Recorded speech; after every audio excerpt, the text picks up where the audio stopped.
and it's crucial to have that. And I think it's even more crucial in the world today, right? Amy does a great job with our students, such a great job. Melissa does with our kids as well.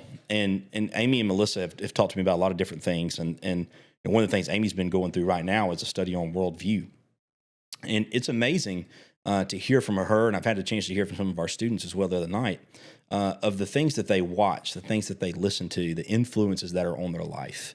And friends, if you knew all of those things and what so many of our students are trying to discern at their development in their young age and trying to gain the skills to be able to put together a biblical worldview as Amy's teaching them, you would know how significant and important it is to have a greater influence from our faith in the church than it is in the world. But when you look, this is why I think that it's important to utilize your time well. When you look even at the way that you can be engaged in the local church in comparison to the time that you spend in the world, if you look at our local church, and we're a typical church in the services that we offer, okay? And what I mean by services that we offer, I mean times that you can come and be on campus in some type of church activity like worship or dinner or whatever. If you come to Wednesday nights and you get there at 5 and stay till the end of Bible study, you're there 2 hours. If you come on Sunday mornings and you come for both worship services and Sunday school, you're there for 3.5 hours. If you come on CR, then you're there for 2-3 hours, right? So you're talking about a time of 3.5 hours on Sunday, 2 hours on Wednesday, and let's just say for easy math, 2 hours on Tuesday. You're talking 7 hours that you're at church in a week. 7 hours.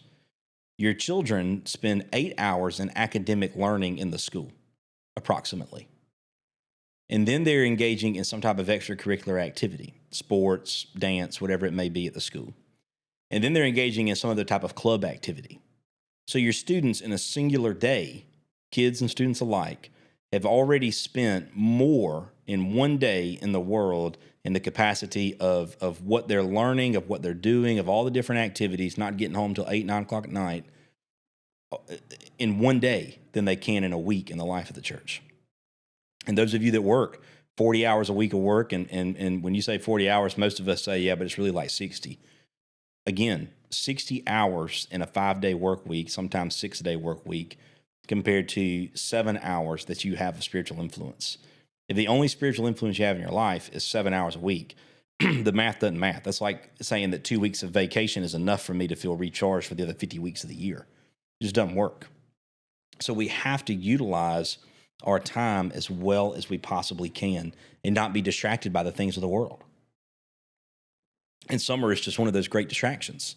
And I think summer is a greater distraction for those of us who live so close to the beach. I really do. Because I have that tendency as well. You know, I've never really been a beach guy. I love the mountains. I love the lake. And being with Mary Evelyn and her family so much, it's easy for us on a Sunday afternoon to take off after church and go grab lunch at the beach and come back. Or one thing that we'll do quite a bit in the summertime is we'll go down on a Thursday afternoon or a Friday when Mary Evelyn gets off of work, and we'll turn around and go to the beach for a day and a half and come back Saturday night to be back for church on Sunday. And those times are things I wouldn't trade for the world, right? But it's easy to get in that distracted mindset to say, you know, as a church member, well, I'm not preaching and I'm not teaching a Sunday school class, so let's just sleep in on Sunday and not come back, right? It's an easy temptation.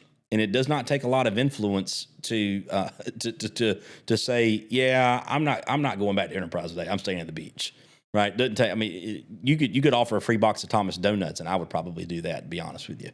But when we think about the priorities that we have and that we need to hold on to, worshiping together in this local body of Christ needs to be one of the most significant for us.